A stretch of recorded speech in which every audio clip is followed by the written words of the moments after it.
Sikiliza ndugu mtazamaji, amenituma nikwambie ya kwamba anarudi mara ya pili ili kuwachukua wale waliojiandaa ambao wanaitwa wateule wake, watakatifu wake, walioona ni vyema kumpokea, kumwamini yeye awe Bwana wao na Mwokozi wa maisha yao, walioyakataa ya dunia haya, walioyaona duniani kama vile mavi, ni kama vile kinyesi, waliona dhambi ni kama vile kinyesi, waliokubali kutembea na utakatifu, waliojikana na ya dunia hayo, waliona ni vyema kushikamana na yeye.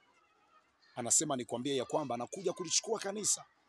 Kwa hiyo tamani umpokee siku ya leo, ingali unasikia sauti hii, ili awe Bwana na Mwokozi wa maisha yako, wa matatizo yako, wa vita vyako, wa mateso yako, wa vifungo vyako. Ni nani huyo?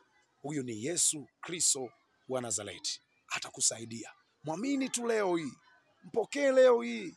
Karuza ya mana, mwamini naye atakuaminisha jinsi ulivyomwamini.